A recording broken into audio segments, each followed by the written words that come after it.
Hello students, कैसे हैं आप लोग। स्वागत है आपका अपने चैनल समझो फिजिक्स में। मैं लेक्चरर गौरव कुमार। बच्चों, उम्मीद है पढ़ाई आपकी अच्छी चल रही है। आज मैं स्टूडेंट्स आपके लिए लेके आया हूँ सर्कुलर मोशन का नेक्स्ट पार्ट, जो कि एक टॉपिक हमारा बच गया था, motion in a vertical circle. Circular motion के वीडियोस आपने नहीं देखे हैं अभी तक, देख लीजिए। मैंने uniform non uniform circular motion का पूरा क्लासिफिकेशन अच्छे से करा दिया है। सेंट्रीपिटल फोर्स, सेंट्रीफ्यूगल फोर्स क्या होता है, उनके बहुत सारे एग्जाम्पल्स, काफ़ी कुछ उसमें हमने कर लिया है। तो आज जो टॉपिक हमारा है that is a motion in a vertical circle, जो कि क्लास 11th के लिए भी इम्पोर्टेंट है, कम्पिटिटिव सेक्शन में भी ये आता है, और पॉलिटेक्निक फर्स्ट सेमेस्टर के लिए इम्पोर्टेंट रहने वाला है। तो चलिए बिना समय वेस्ट किए शुरू करते हैं आज का टॉपिक बच्चों। Motion in a vertical circle, जिसको कहते हैं ऊर्ध्वाधर वृत्तीय गति हिंदी में। ओके। तो वर्टिकल सर्कल जो है ये एग्जांपल है नॉन यूनिफॉर्म सर्कुलर मोशन का। सर्कुलर मोशन आपको बताया था लास्ट वीडियोस में, आपने देखा होगा। तो दो तरह का सर्कुलर मोशन हम लोग पढ़ते हैं, एक होता है यूनिफॉर्म यानी कि समान वृत्तीय गति, एक होता है नॉन यूनिफॉर्म सर्कुलर मोशन असमान वृत्तीय गति। तो ये असमान वृत्तीय गति का ही एक उदाहरण है। क्या क्या उनके डिफरेंसेस हैं वो मैं क्लियर कर चुका हूँ। अब एक बात थोड़ा समझ लेते हैं कि ये वर्टिकल सर्कल का क्या मतलब है।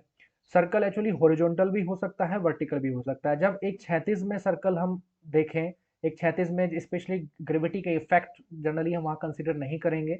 ऑब्जेक्ट सिर्फ एक क्षैतिज में एक सर्कुलर ट्रैक पर मूवमेंट कर रहा है, गति कर रहा है, तो वो motion in a horizontal circle कहलाएगा। लेकिन अगर ऑब्जेक्ट पे ग्रेविटी का इन्फ्लुएंस हम कंसिडर करें, वर्टिकली हम उसको मूव कराएं, ऊर्ध्वाधर में उसको मूव कराएं, तो वो ऊर्ध्वाधर वृत्तीय गति करता हुआ कहा जाएगा। जैसे उदाहरण के तौर पे कि एक रस्सी से एक पत्थर को बांध दिया जाए और बांध करके उसको हम घुमाएं, गुरुत्व के अधीन ग्रेविटी के इन्फ्लुएंस में उसको घुमाएं, तो वो ऊर्ध्वाधर वृत्त में गति कहलाएगी। ऊर्ध्वाधर वृत्त में गति करते समय ग्रेविटी का इफेक्ट हमें कंसिडर करना पड़ेगा। क्या वेट है ऑब्जेक्ट का, कैसे उसके वेट के कंपोनेंट रिजॉल्व हो रहे हैं, वियोजित हो रहे हैं, उन सब बातों के बारे में पढ़ना पड़ता है। तो ये हमारा motion in a vertical circle, जो कि एक नॉन यूनिफॉर्म, एक असमान वृत्तीय गति का उदाहरण है। तो चलिए मानते हैं एक ऑब्जेक्ट हमारा किसी इनिशियल बिंदु से चलते हुए एक motion in a vertical circle कर रहा है, ऊर्ध्वाधर वृत्त में गति कर रहा है। तो एक जनरल सामान्य बिंदु जो हमारा पी है, पी से ऑब्जेक्ट होकर के गुजर रहा है, हमने मान लिया पहले। अब सर्कल बन रहा है तो उसका कुछ सेंटर होगा, एक केंद्र हमने मान लिया ओ, एक इसका सेंटर है। इनिशियल एक लोएस्ट पॉइंट जहां से ऑब्जेक्ट मानते हैं आपका मोशन शुरू कर रहा है, एक रेफरेंस लाइन ओ ए या ए पॉइंट से वो मोशन शुरू कर रहा है, that is a lowest point, निम्नतम बिंदु है। एक दूसरा पॉइंट 90 डिग्री एंगल पर बी हमने मान लिया, सी कोई दूसरा डिफरेंट पॉइंट, और डी। तो ये भी सीधी डिफरेंट डिफरेंट पॉइंट्स मानने का मतलब क्या है, हमें करना क्या है इस टॉपिक के अंदर। हमें इस टॉपिक में डिफरेंट डिफरेंट पॉइंट्स पर वर्टिकल सर्कल के अंदर ऑब्जेक्ट की वेलोसिटी को देखना है कितना है। ऑब्जेक्ट की वेलोसिटी के लिए एक सबसे शॉर्टेस्ट एक्सप्रेशन कुछ बनाना है, जनरल एक्सप्रेशन बनाना है डिफरेंट डिफरेंट पॉइंट्स पर। टेंशन कितना है स्ट्रिंग में, क्योंकि जब ऑब्जेक्ट को हम बांध के घुमाएंगे तो वो किसी ना किसी रस्सी की सहायता से, मान लीजिए ऊर्ध्वाधर वृत्त में उसको घुमाया जा रहा है, एल लंबाई की कोई डोरी या स्ट्रिंग हम मान लेते हैं जिससे वो घुमाया जा रहा है, तो उसमें टेंशन कितना है उसके बारे में भी हम कैलकुलेशन यहाँ पे करेंगे। तो कुछ जनरलाइज वे में, जैसे टेंशन हमने ए पॉइंट पर मान लिया, टी ए है स्ट्रिंग में, जब वो ए पॉइंट पर होता है ऑब्जेक्ट आपका, उसमें जो वेलोसिटी है मान लेते हैं वी ए है, जनरलाइज वे में मान लेते हैं। बी पॉइंट पर हम मान लेते हैं वेलोसिटी वी बी है, और टेंशन जो है इसमें टी बी हो जाता है। इसी तरह से सी पॉइंट पर टेंशन टी सी मान लेते हैं, वेलोसिटी वी सी मान सकते हैं। और इसी तरह से डी पॉइंट पर वेलोसिटी आपकी वी डी हो जाएगी और टेंशन टी डी हम मान सकते हैं। ओके। तो different different values B point पर और डी पॉइंट पर वैल्यूज लगभग सेम ही रहेंगी। तो अब एक पी जर्नल पॉइंट हमने इस पूरे वृत्त में माना है, जो हमारी फिजिक्स ऑब्जर्वेशन पॉइंट है, जहां पर हम देखेंगे कहां पर क्या फिजिक्स हमारी लग रही है। एक सामान्य बिंदु कि किसी पर्टिकुलर इंस्टेंट पर आपका ऑब्जेक्ट बिंदु पी पर हम मान के चल रहे हैं, पी पर मान के चल रहे हैं, रुका हुआ नहीं हुआ, पी से होकर गुजर रहा है। तो इस पी पॉइंट पर हम ऑब्जेक्ट की टेंशन कितनी है, ऑब्जेक्ट की वेलोसिटी कितनी है, उन्हीं की कुछ जर्नल इक्वेशंस बनाएंगे, सामान्य समीकरण बनाएंगे, जिनकी सहायता से इन विभिन्न विभिन्न बिंदुओं पर डोरी में तनाव या वेग, वेलोसिटी, टेंशन सब हम निकालेंगे। ठीक है। तो पी बिंदु पर है ऑब्जेक्ट, एल लंबाई की डोरी से बंधा हुआ है, एल लंबाई हम इसमें मान लेते हैं। और ओरिजिन से, ओरिजिन जो ओ ए लाइन रेफरेंस लाइन हमारी है, वहां से मान लेते हैं थीटा कोण पर वो है, थीटा एक एंगल हमने यहाँ पर मान लिया है। अब जब पी पॉइंट पर है, अब इसकी फिजिक्स किस तरह से होगी थोड़ा देख लेते हैं। टेंशन डोरी में सेंटर की तरफ काम करेगा। वृत्तीय गति आपने पढ़ी है, सर्कुलर मोशन पढ़ा है, तो सेंट्रीपिटल फोर्स के बारे में आपने पढ़ा होगा, सेंट्रीफ्यूगल फोर्स के बारे में आपने पढ़ा होगा कि वृत्तीय गति करते समय ऑब्जेक्ट के ऊपर एक केंद्र की तरफ फोर्स काम करता है जिसको हम सेंट्रीपिटल फोर्स या अभिकेंद्री बल बोलते हैं। एक फोर्स बाहर की तरफ काम करता है सेंटर से जिसको हम सेंट्रीफ्यूगल फोर्स या अपकेंद्री बल बोलते हैं। तो टेंशन यहां पर एक सेंट्रीपिटल फोर्स का ही काम करेगा। सेंट्रीपिटल फोर्स सर्कुलर मोशन के लिए एक नेसेसरी कंडीशन है, बहुत जरूरी है, इसके बिना सर्कुलर मोशन नहीं हो पाएगा। टेंशन वही काम यहां पर सर्कुलर मोशन में कर रहा है। टेंशन अगर डोरी के अंदर नहीं है, मान लो डोरी टूट जाए, तो अगर ऊर्ध्वाधर वृत्त में आप उसे घुमा भी रहे हैं तो वो ऑब्जेक्ट आपका उस सर्कल से बाहर चला जाएगा। ठीक है, टेंशन सर्कुलर मोशन में सेंट्रीपिटल फोर्स का काम करता रहेगा। अब ऑब्जेक्ट पी बिंदु पर है तो उसको कुछ वेलोसिटी भी यहाँ पर होगा, अभी वो आगे की तरफ जा रहा है, उसकी वेलोसिटी मान लेते हैं v, एक जर्नल वेलोसिटी हमने यहाँ पर मान ली है। तो ये टेंशन और v पी पॉइंट के लिए हम कुछ इक्वेशंस यहाँ पर बनाएंगे जिसकी सहायता से विभिन्न विभिन्न बिंदुओं पर टेंशन और वेलोसिटी हम निकाल पाए। तो पी पॉइंट पर अब जब ऑब्जेक्ट है तो उसका कुछ मास है, ऑब्जेक्ट को मैं यहाँ पर थोड़ा सा लाइट कर देता हूँ। ऑब्जेक्ट आपका है, इसका कुछ मास है, मास मान लिया हमने m यानी कि द्रव्यमान, तो इसका जो भार होगा mg वो नीचे काम करेगा इस तरह से डाउनवर्ड ग्रेविटी के इन्फ्लुएंस में, इसके ऊपर एक वेट लगेगा। अब ये जो वेट है आपकी रेफरेंस लाइन से थीटा एंगल पर है, क्योंकि जो theta angle O A reference line है, एंगल बन रहा है, तो यहाँ पर ये भी आपका टेंशन वाली लाइन को अपोजिट डायरेक्शन में बढ़ा करके जो हम देख रहे हैं तो ये भी थीटा एंगल ही mg कंपोनेंट से बनाएगा। अब mg कंपोनेंट यहाँ पर बना है तो mg के ऑब्वियस है यहाँ पर कुछ कंपोनेंट रिजॉल्व हो जाएंगे, कुछ घटक बन जाएंगे, क्योंकि थीटा से यहाँ पर बना है तो एक घटक इसको थीटा लाइन से mg cos थीटा मिलेगा जिसको हम कहते हैं हॉरिजॉन्टल कंपोनेंट या क्षैतिज घटक। एक कंपोनेंट आपको मिलेगा ऊर्ध्वाधर दिशा में जिसको हम कहते हैं vertical component, that is mg sin theta. ये वेक्टर का रेजोल्यूशन मैंने वेक्टर चैप्टर में पूरा कराया हुआ है, उसको देखिएगा एक बार अगर अब तक नहीं देखा है आपने। मैं थोड़ा सा रिकॉल करा दूं कि अगर कोई वेक्टर a है, किसी रेफरेंस लाइन से थीटा एंगल बना रहा है एक्स एक्सिस फॉर एग्जांपल मान लें, तो इस वेक्टर ए के दो कंपोनेंट आपको मिलने हैं, एक एक्स एक्स की डायरेक्शन में मिलेगा, मान लो ए एक्स कुछ मिल गया, एक आपको y की डायरेक्शन में मिलेगा ए वाई कुछ मिल गया। तो एक परपेंडिकुलर डाल करके ट्रिग्नोमेट्री लगा करके तो ए एक्स का वैल्यू आप निकालते हैं तो वो हो जाता है ए कॉस थीटा, और ए वाई का वैल्यू आप निकालते हैं तो वो हो जाता है ए साइन थीटा। ए कॉस थीटा को हम बोलते हैं यहाँ पर हॉरिजॉन्टल कंपोनेंट और ए साइन थीटा को बोलते हैं वर्टिकल कंपोनेंट। तो जो रेफरेंस लाइन से जो एंगल बनता है वहीं पर आपका हॉरिजॉन्टल कंपोनेंट लिया जाता है, ट्रिग्नोमेट्री में पूरे वेक्टर में मैंने बताया है। वही चीज यहाँ पर हुई है, तो आपका mg का एक mg cos थीटा कंपोनेंट जो कि टेंशन के ठीक अपोजिट डायरेक्शन में आपको मिल गया है, और एक mg sin थीटा जो कि ठीक mg cos थीटा से परपेंडिकुलर डायरेक्शन में आपको मिल गया है, जिसको वर्टिकल कंपोनेंट कहते हैं। तो अब ये जो mg sin थीटा यानी भार का ही एक भाग है, एक पार्ट है वेट का, जो कि आपको ए पॉइंट की तरफ थोड़ा एक्ट करता हुआ नजर आ रहा है कि ऑब्जेक्ट अगर छोड़ दिया जाए यहाँ से तो वो वापस इधर की तरफ आने का प्रयास करेगा, लेकिन अभी आएगा नहीं क्योंकि वेलोसिटी की डायरेक्शन अभी ऊपर है, तो ऑब्जेक्ट आगे पूरा सर्कल में मोशन करता है, इस वर्टिकल सर्कल में मूवमेंट करता है। पेंडुलम के अंदर ऐसा होता है, जब पेंडुलम में डिस्प्लेस करते हैं इक्विलिब्रियम पोजिशन ऑब्जेक्ट को, पेंडुलम याद है, तो पेंडुलम को जब छोड़ेंगे तो वो वापस आपके मेन पोजीशन की तरफ जाता है। क्यों जाता है? Just because of this component mg sin theta. तो उम्मीद है बात थोड़ा समझ में आ रही हो। तो बेटा अब इस केस में ऑब्जेक्ट जब पी पॉइंट पर पहुंचा है तो कुछ हाइट भी यहाँ पर रेज कर गया है। अब जब हाइट रेज करता है तो उसमें एक एनर्जी भी आती है यहाँ पर, that is a potential energy. तो कुछ पॉइंट मैंने मान लिया है Q और H हाइट पर आपका ये ऑब्जेक्ट रेज हुआ है। तो कुछ पहले जनरलाइजेशन थोड़ा सा कर लेते हैं, कुछ पॉइंट की वैल्यूज यहाँ पे लिख लेते हैं। अगर हम बात करें ओ ए का, तो ओ ए यहाँ पर ओ पी के ही बराबर कहलाएगा स्टूडेंट, जिसको हम एल के इक्वल हम लिख सकते हैं। अब एल के इक्वल लिखा तो यहां से अगर हम ओ क्यू का वैल्यू निकालना चाहें तो ओ क्यू का वैल्यू भी निकाल सकते हैं। ओ क्यू का वैल्यू के लिए आपको ट्राइंगल देखना पड़ेगा, एक O P Q, O P Q triangle में ओ क्यू निकलेगा। लिख लेता हूं मैं एक बार इसको, in triangle O P Q अगर आप चलें तो ओ पी क्यू में आपको ओ क्यू का वैल्यू जो नजर आएगा, तो ओ क्यू भी एक तरह का ओरिजिन है एल लाइन के लिए। जो एल जो ये आपकी रेडियस है, स्ट्रिंग की जो लंबाई है वही सर्कल की रेडियस का भी काम करेगी एक्चुअली, जो हमने ओपी बराबर एल बोला है, तो सर्कल का रेडियस ही है। तो इस एल लाइन ओपी जो लाइन है वो ओ क्यू से थीटा एंगल पर है, तो इसलिए एक कंपोनेंट ओ क्यू के अलोंग मिल जाएगा आपको एल का। तो यहाँ पर ओ क्यू बराबर आपको मिलना चाहिए, that is the L cos theta. जैसे वेट रिजोल्व किया ना हमने, तो ऐसे ही आपका ओपी जो है ओ क्यू से थीटा एंगल पर है, तो ओ क्यू डायरेक्शन में एल की जो वैल्यू होगी वो एल कोस थीटा मिलनी चाहिए। अब ओ क्यू आपको एल कोस थीटा मिला है, तो यहाँ से एच का वैल्यू आप निकाल सकते हैं, जिसको हम ए क्यू कह रहे हैं, एच के बराबर है। और इस एच की वैल्यू को अगर आप निकालें तो ये हो जाएगा ओ ए माइनस ओ क्यू। और ओ ए का वैल्यू आपके पास है, ओ ए कितना आपने निकाला है, दैट इज द एल माना है आपने।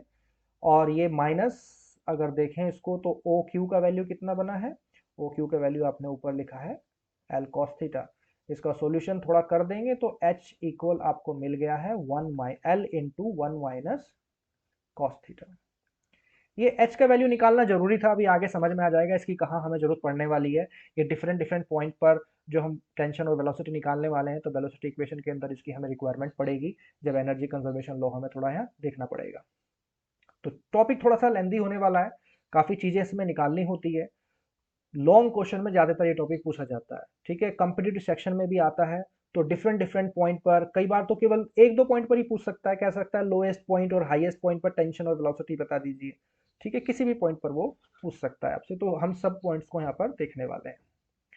तो सबसे पहले बच्चों हम चलेंगे पॉइंट पी के लिए। तो एट पॉइंट पी, पी हमारा जो है वो एक जर्नल पॉइंट है, एक सामान्य बिंदु है। इस सामान्य बिंदु की फिजिक्स आपको समझ में अच्छे से आ गई होगी। टेंशन टी जो कि काम कर रहा है सेंटर की तरफ, एज अ सेंट्रीपिटल फोर्स काम करेगा। बाहर जो बैलेंस ये हो रहा है, किससे हो रहा है, एम जी कॉस थीटा से बैलेंस हो रहा है। अब एक चीज और थोड़ा समझनी है, सर्कुलर मोशन जब आपने पढ़ा होगा तो आपने पढ़ा होगा सेंट्रीफ्यूगल फोर्स के बारे में, अपकेंद्र बल के बारे में, कि एक सेंटर से बाहर की तरफ भी अभिकेंद्र बल के ठीक अपोजिट डायरेक्शन में एक फोर्स और मिलता है, जिसको हम सेंट्रीफ्यूगल फोर्स या अपकेंद्र बल कहते हैं, जो एक तरह का छदम बल, एक स्यूडो फोर्स होता है जो सर्कुलर मोशन में यहाँ पर एक्सपीरियंस किया जाता है, ठीक है। अब इस कंडीशन में mg cos थीटा जो आपको मिल रहा है, तो ऑब्वियस है mg cos थीटा तो बाहर का एक भाग है, लेकिन इसमें एक फोर्स और आपको मिलेगा, that is the mv square upon l, क्योंकि l हमने सर्कल का रेडियस मान लिया है और mg cos थीटा टेंशन के बाहर काम ही कर रहा था, तो mv स्क्वायर अपॉन l एक सेंट्रीपिटल फोर्स का मैग्नीट्यूड होता है, लेकिन ये सेंट्रीफ्यूगल यानी अपकेंद्र बल के ही बराबर है। तो इसलिए mg cos theta plus mv square upon l एक टेंशन का वैल्यू यहाँ पर मिल जाता है। बैलेंस होगा इससे, टेंशन अंदर काम कर रहा है सेंटर की तरफ, mg cos theta plus mv square upon l बाहर की तरफ काम कर रहा है, तो ये एक सामान्य समीकरण यहाँ पर मिल जाती है। उम्मीद है बात समझ में आई हो। l यहाँ पर रेडियस है, ये बात थोड़ा ध्यान रखेंगे।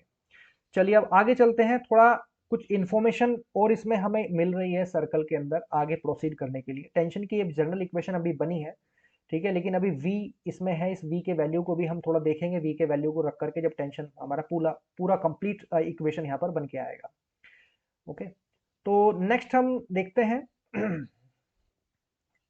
सबसे पहले सी पॉइंट अब लेंगे हम, at point C. C point लेने का कारण क्या है कि सी पॉइंट पे ना कुछ हमें जर्नल इंफॉर्मेशन मिल रही है, ओके, जिनको हमें डायरेक्टली यहाँ से हम देख सकते हैं। मान लेते हैं सी पॉइंट पर आपका ऑब्जेक्ट मिनिमम वेलोसिटी से चलता है, मिनिमम वेलोसिटी कोई वीसी हम मान लेते हैं सी पॉइंट पर। मिनिमम वेलोसिटी से चलने के लिए at point C for minimum velocity, object में स्ट्रिंग में जो टेंशन होगी यहाँ पर सेंटर की तरफ, वो मिनिमम हो जाएगी, ठीक है, टेंशन भी मिनिमम, और मिनिमम यहाँ पर टेंशन होगी लगभग इक्वल टू द जीरो, क्योंकि जैसे ही वो हाईएस्ट पॉइंट पर पहुंचेगा टेंशन का इफेक्ट सेंटर की तरफ को लगभग नेग्लिजिबल हो जाएगा, और velocity V C minimum velocity से वो सी पॉइंट से होता हुआ चला जाएगा। तो इस सी पॉइंट के लिए एक तो इंफॉर्मेशन हमें ये मिल गई है कि टेंशन जो होगा वो जीरो होगा, कब होगा, at minimum velocity, at minimum velocity, ठीक है, एक न्यूनतम वेग के लिए ये होगा, वीसी यहाँ पर एक मिनिमम वेलोसिटी है। और एंगल अगर देख लें तो इस सी पॉइंट पर जो एंगल होना चाहिए ओरिजिन से पूरा एंगल ये जो ट्रेस करेगा पूरी लाइन के लिए, तो दैट इज द 180 डिग्री यहाँ पर होना चाहिए, ठीक है बच्चों। तो इस इंफॉर्मेशन को यूज करके अब Vc का वैल्यू हम निकाल सकते हैं अपनी इक्वेशन नंबर 1 से। इक्वेशन नंबर 1 को आप याद करें, क्या बनाया है इक्वेशन नंबर 1 से हमने? इक्वेशन नंबर 1 हमने जो अपनी लिखी है टेंशन की equation, tension equal T equal हमारे पास आया है that is the M G cos theta plus M V square upon L, इतना आया है। सी पॉइंट के लिए चल रहे हैं तो टेंशन को टी सी बोल देंगे, वेलोसिटी को वी सी बोल देंगे और थीटा का वैल्यू रख देंगे। तो टी सी यहाँ पर कितना है? 0 है, रखिए एम जी, और कॉस का वैल्यू कितना रखें? 180, कॉस 180 हो जाएगा थीटा का वैल्यू, और plus M V C square over L हो जाएगा। कॉस 180 का value you know very well that is -1, -1 रखेंगे तो ये वैल्यू आपका हो जाएगा एम, इसको थोड़ा इक्वेशन को सही करके लिख लें, एम वी सी स्क्वायर को इधर ले जाएंगे आपके लेफ्ट हैंड साइड पर, तो यहाँ पर आपका बचेगा एम जी। ओके, क्योंकि कॉस 180 का वैल्यू जैसे ही रखेंगे बेटा -1 हो जाएगा यहाँ पर, ठीक है। इसको आप अपना इक्वल साइड के अपोजिट चेंज करेंगे तो इस तरह से इसको हम लिख सकते हैं। एम से एम कैंसिल आप कर सकते हैं, तो यहाँ से वी सी स्क्वायर का जो वैल्यू आ जाएगा that is equal G L, और स्क्वायर अगर आप हटाते हैं तो वी सी का वैल्यू आ जाएगा square root of the G L. तो ये सी पॉइंट पर वेलोसिटी हमको मिल गया है, सी बिंदु पर हमें वेग का पता चल गया है कितना होगा, टेंशन भी हमें मिनिमम वेलोसिटी के लिए पता चल गया है कि 0 यहाँ पर होगा। तो ये कुछ वैल्यू जो हमें यहाँ पर मिली है इनको हम नोट कर लेते हैं। अब आगे डिफरेंट पॉइंट्स पे प्रोसीड करने के लिए बी पर कितना टेंशन होगा या डी पर कितना होगा, थोड़ा सा हमें आगे और चलना पड़ेगा। अभी वेलोसिटी की इक्वेशन बनाना बाकी है, ठीक है, वो हमें अभी बनानी है। फिलहाल यहाँ तक इसको आप नोट करके चलिए। नेक्स्ट थोड़ा चलते हैं हम बच्चों एनर्जी कंजर्वेशन लॉ से। अब आगे के फर्दर पॉइंट्स के लिए energy conservation law, energy conservation law लगाएंगे हम from point P to C, P से सी के लिए हम लगाएंगे। अब पी से सी के लिए थोड़ा समझे क्या कहानी है। अब एनर्जी कंजर्वेशन लॉ क्या कहता है? एनर्जी कंजर्वेशन लॉ कहता है कि जर्नी में किसी भी डिफरेंट डिफरेंट पॉइंट्स पर जो एनर्जी है उसका जो मैग्नीट्यूड है वो कांस्टेंट रहता है, वो नियत रहता है, परिमाण नहीं बदलता है, बस क्या बदलता है? ऊर्जा के रूप बदल जाते हैं, एनर्जी के फॉर्म बदल जाते हैं, एक फॉर्म से दूसरा फॉर्म कन्वर्ट हो जाएगा, लेकिन टोटल एनर्जी का जो मैग्नीट्यूड है वो कांस्टेंट रहेगा। तो पी पॉइंट पर कितनी एनर्जी है? कुछ ना कुछ काइनेटिक एनर्जी होगी, तो मान लेते हैं के पी है, ओके, क्योंकि वेलोसिटी है उसमें। अब हाइट भी वो कुछ रेज किया है पी पॉइंट पर पहुंचते हुए, तो कुछ इसमें पोटेंशियल एनर्जी भी आ जाएगी स्पेसिफिक पॉइंट पर पहुंचने के कारण। तो के P plus UP total energy यहाँ पर पी पॉइंट पर होनी चाहिए, ये टोटल मैग्नीट्यूड है। इसी तरह से सी पॉइंट के लिए चलें तो सी पॉइंट पर भी इसमें कुछ ना कुछ काइनेटिक एनर्जी होगी, क्योंकि वेलोसिटी अभी है उसमें वीसी, तो कोई काइनेटिक एनर्जी के सी है। कुछ इसमें पोटेंशियल एनर्जी होगी जो कि काफ़ी वैल्यू में होनी होनी है, क्योंकि लोएस्ट पॉइंट से काफ़ी ऊंची हाइट पर सी पॉइंट पर आपका ऑब्जेक्ट पहुंचा हुआ है। तो कितनी हाइट पर पहुंच जाएगा ये भी थोड़ा देख लीजिए। डोरी की लंबाई एल मानी है, तो लोएस्ट पॉइंट से अगर वो सी पॉइंट तक जाता है तो टोटल एल ये हो गया सेंटर से ओ ए, और ओ सी तक जाएंगे एल और हो जाएगा, तो टोटल जो लेंथ आएगी, टोटल जो लेंथ आएगी ए तक, तो वो कितनी हो जाएगी? That is a 2l। तो 2l हाइट तक वो सी पॉइंट पर पहुंचा हुआ है, ये भी थोड़ा देखना। तो एनर्जी कंजर्वेशन लॉ क्या कहता है? बाय एनर्जी कंजर्वेशन लॉ हम चल रहे हैं ऊर्जा संरक्षण का सिद्धांत, जो कि भी मैंने समझाया। तो दोनों पॉइंटों पर जो टोटल एनर्जी है वो कांस्टेंट रहेगी, यानी कि Kp प्लस यूपी इक्वल होना चाहिए Kc प्लस यूसी के, ठीक है। अब Kp का वैल्यू रखिए, Kp मतलब kinetic energy at point P कितनी होनी चाहिए? हाफ एम वी स्क्वायर होनी चाहिए, क्योंकि P पॉइंट पर वेलोसिटी आपने V ही मानी हुई है। U कितना होना चाहिए? U होना चाहिए M G H, H height पे वो रेज हुआ है। Kc का वैल्यू कितना होना चाहिए C पॉइंट पर? एम वी सी स्क्वायर लिखेंगे इसको, और पोटेंशियल एनर्जी कितनी होनी चाहिए? That is M G into total जो हाइट इसने रेज किया है 2l, इतना हो जाएगा। ये पूरा एनर्जी कंजर्वेशन लॉ यहाँ पर लग गया है बच्चों। अब h का भी वैल्यू है आपके पास, h के वैल्यू से पहले हम थोड़ा सा इसको सॉल्व कर लेते हैं। इधर 1 मानिए, इधर 1 मानिए, 2 एलसीएम आ जाएगा और m कॉमन आ जाएगा, ठीक है। तो m और 2 को कॉमन लेकर के एलसीएम में अंदर अगर लिखें तो बचेगा we square plus 2gh equal लिखेंगे, ये हो जाएगा V C square plus 2GL, sorry 2 और उधर मल्टीप्लाई करेगा तो इसको हम 4GL कर सकते हैं बेटा। इतना हम इस तरह से लिख लेंगे, सिंपल सी मैथमेटिक्स इसमें हमने की है। m/2 से m/2 दोनों तरफ से कैंसिल आप कर दीजिए, तो ये आ जाएगा वी स्क्वायर प्लस 2G। अब ध्यान रखें h का एक वैल्यू अभी मैंने पीछे निकाला था, स्टार्टिंग में ही बता दिया था। स्टार्टिंग में एक h का वैल्यू था l into 1 minus cos theta. Okay, ये हाइट, जितनी हाइट वो रेज किया था, इसी h की वैल्यू को हम यहाँ पर अब पुट करने वाले हैं, that is l into 1 minus cos theta. Okay बच्चों, और ये हो जाएगा V C square plus 4GL। और one second, V C square का भी वैल्यू हमने निकाला हुआ है, पीछे निकाला है, that is root GL। V C square का वैल्यू हो जाएगा GL, तो ये भी आप रख दीजिए, मैं रख ही देता हूँ यहाँ पर इसका वैल्यू को, तो ये हो जाएगा GL। तो आपके राइट हैंड साइड पे GL प्लस 4GL, ये तो बन गया है 5GL, ठीक है। और इधर 2GL को आप अंदर मल्टीप्लाई कर दीजिए, तो ये जाएगा 2GL और माइनस 2GL कॉस थीटा।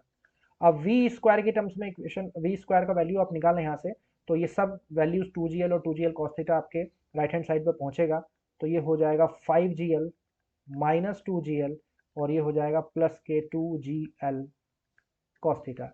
ये वेलोसिटी का इक्वेशन यहाँ पर बनता हुआ आ रहा है। तो 5GL से 2GL होगा, तो इसको थोड़ा सा यहाँ लिख लें, तो वी स्क्वायर का वैल्यू जो यहाँ पर बनेगा, वन सेकेंड, तो ये हो जाएगा 3GL और ये बन जाएगा प्लस 2GL कॉस थीटा।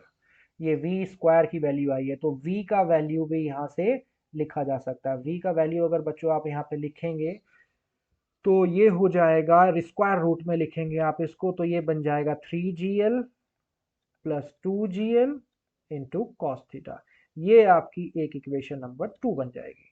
तो यहाँ पर ये दूसरी इक्वेशन वेलोसिटी की बन करके आ गई है। फर्स्ट इक्वेशन हमने जो बनाई थी, एक बार देख लीजिए, फर्स्ट इक्वेशन जो बनाई थी T equal mg cos theta plus mv square upon L। Okay, और ये टेंशन की जनरल इक्वेशन थी, और ये जो दूसरी इक्वेशन बनी है, वेलोसिटी का जनरल इक्वेशन बना है। अभी टेंशन की इक्वेशन को थोड़ा सा और v को एलिमिनेट करके बनाएंगे, क्योंकि वहां पर v रखा हुआ है, तो इस v की वैल्यू को रखेंगे। तो यहाँ पर इक्वेशन नंबर 1 एंड 2 से हम चलने वाले हैं। मैं दोबारा एक बार लिख लेता हूँ, फ्रॉम इक्वेशन नंबर 1 एंड 2। तो 1 इक्वेशन हमारी क्या थी, मैं दोबारा से अगर लिखूं तो ये 1 इक्वेशन थी हमारी, that is mg cos theta plus mv square upon l, ये हमारी फर्स्ट इक्वेशन थी।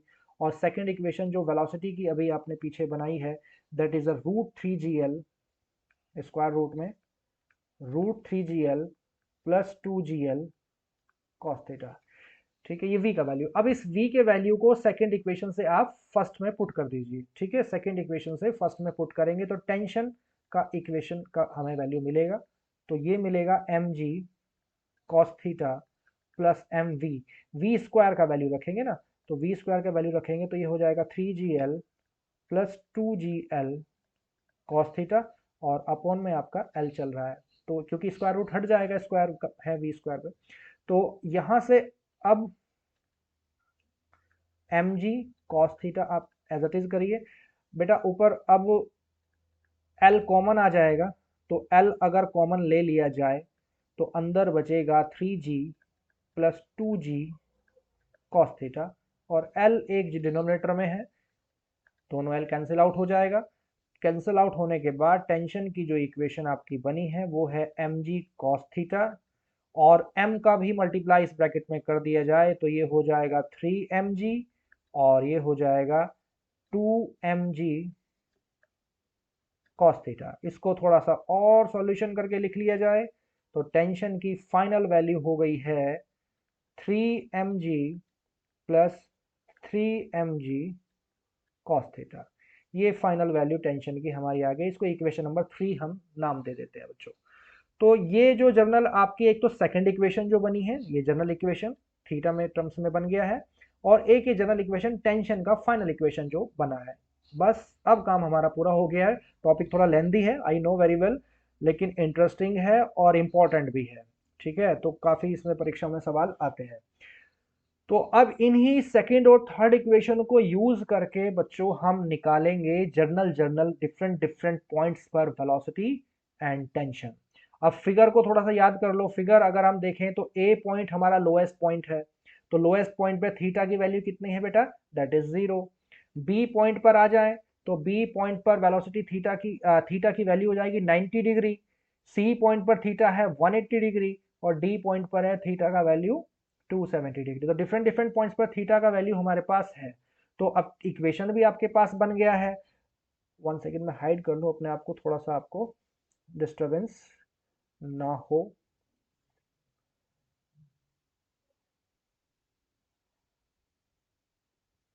1 सेकेंड। हाँ जी, अब आराम से थोड़ा देखेंगे इसको। तो ये इक्वेशन जो हमारी बनी है, तो इनकी हेल्प से अब हम डिफरेंट डिफरेंट टॉपिक्स पे निकल जाएगा। तो सबसे पहले पॉइंट ए से शुरू कर देते हैं। तो हमारा जो टारगेट था उसको पूरा अचीव करेंगे at point A. A point पर अगर सॉल्व करें तो ए पॉइंट पर अभी बताया आपको थीटा कितना है बेटा, 0, लोएस्ट पॉइंट है। तो इस लोएस्ट पॉइंट पर पहले वेलोसिटी देख लें कितना आ रहा है। तो वेलोसिटी सेकेंड इक्वेशन से हम चल रहे हैं, तो ये आएगा 3gl प्लस 2gl। कॉस कितना करेंगे इसमें, 0 कर देंगे, और कॉस 0 का वैल्यू कितना होता है, यस 1। तो ये आपका आ जाएगा स्क्वायर रूट में 5gl। तो ये वेलोसिटी आ गया है ए पॉइंट पर। तो ए पॉइंट पर वेलोसिटी हमने कैलकुलेट कर लिया। इसी तरह से टेंशन निकल आएगा। अब टेंशन थर्ड इक्वेशन से आप करिए। तो थर्ड इक्वेशन से टेंशन ए पॉइंट के लिए आप कैलकुलेट करिए, तो ये हो जाएगा 3mg plus 3mg cos theta.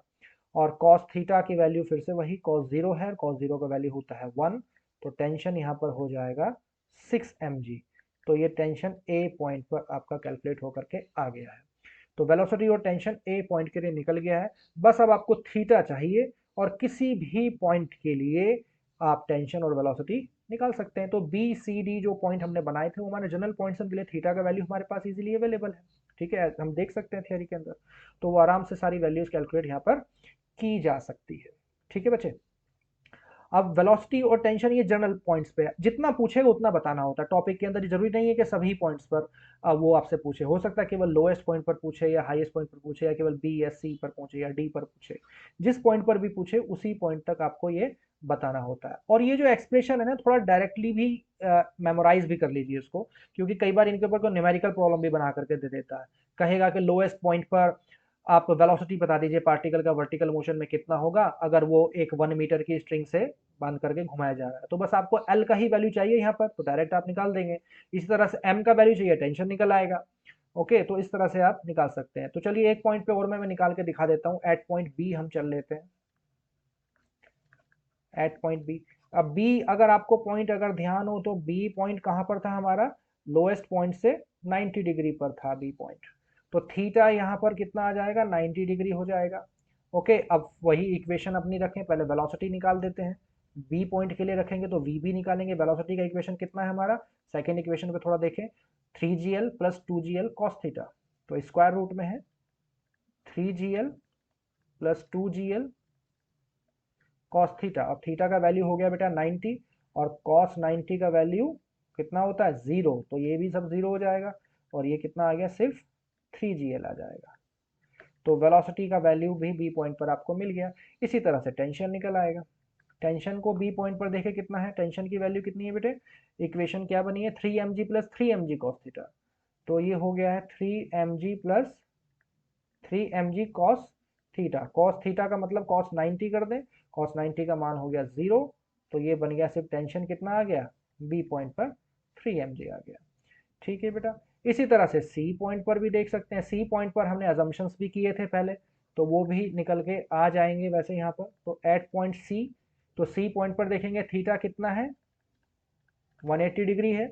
और 180 डिग्री के लिए फिर से वेलोसिटी आप चेक कर लीजिए सी पॉइंट के लिए कितनी होना चाहिए, वो हम निकाल चुके हैं ऑलरेडी सी पॉइंट के, फिर भी एक बार मैं आपको दिखा रहा हूँ, टैली करा देते हैं। तो ये हो जाएगा 3gl, और ये आ जाएगा प्लस 2gl कॉस 180। कॉस 180 का वैल्यू होता है -1, तो 3gl आपका है ही स्क्वायर रूट में, और ये हो जाएगा -k2gl, और ये आ जाएगा सिर्फ gl। अब आपको ध्यान हो, सी पॉइंट पर वेलोसिटी ऑलरेडी हाईएस्ट पॉइंट पर हम निकाल चुके हैं, वो gl पहले ही था, मिनिमम वेलोसिटी था gl। तो वो यहाँ से भी आप आराम से इक्वेशन से देख सकते हैं, आपकी इक्वेशन सेटिस्फाई हो रही है। टेंशन भी निकल जाएगा। टेंशन सी पॉइंट पर क्या होता है, लोएस्ट। है तो टेंशन जीरो ही हो जाएगा, क्योंकि टेंशन की इक्वेशन क्या है, 3mg प्लस 3mg कॉस 90, तो कॉस 180 रखेंगे तो टेंशन भी जीरो आ जाएगा। इसी तरह से डी पॉइंट आपके लिए होमवर्क में हम बोल देते हैं, ठीक है। डी पॉइंट पर आप कैलकुलेट करिएगा और कमेंट में मुझे बताओ इसका वैल्यू कितना आ रहा है, ठीक है। तो ये था हमारा motion in a vertical circle. Different different point पर हमने देखा कि किस तरह से टेंशन और वेलोसिटीज की वैल्यू होती है। तो ये टॉपिक जनरली लॉन्ग में ही पूछे जाने की संभावना है स्टूडेंट्स। आप जितना पूछे उतना बता रहा है, जरूरी नहीं सभी पॉइंट्स पे पूछे, हो सकता है वो ए पर पूछे या केवल सी पर भी पूछ सकता है एक शॉर्ट क्वेश्चन बना करके। और कुछ डायरेक्ट वैल्यूज भी इनको आप याद रखें। डायरेक्ट वैल्यू कौन सा बोल रहा हूं, जैसे ए पॉइंट पर डायरेक्ट वैल्यू कितना है वेलोसिटी का, √5 GL है, टेंशन 6 mg है ना, बी पॉइंट पर देखे तो 3 GL है, टेंशन 3 mg है। तो कुछ डायरेक्ट वैल्यू भी थोड़ा याद रखें, कई बार डायरेक्ट वैल्यू की हेल्प से कुछ छोटे न्यूमेरिकल बन के आ जाते हैं, तो वहां पर ये आपके लिए ईजी हो जाता है, ठीक है। तो उम्मीद है चीजें समझ में आई हैं। कोई भी अगर डाउट होता है तो उसको मार्क करिए, कमेंट सेक्शन में पूछ सकते हैं, क्लास में आप पूछ लीजिए, ओके। तो I hope you have enjoyed a lot in this video. Thanks for watching. Have a good day. Thank you.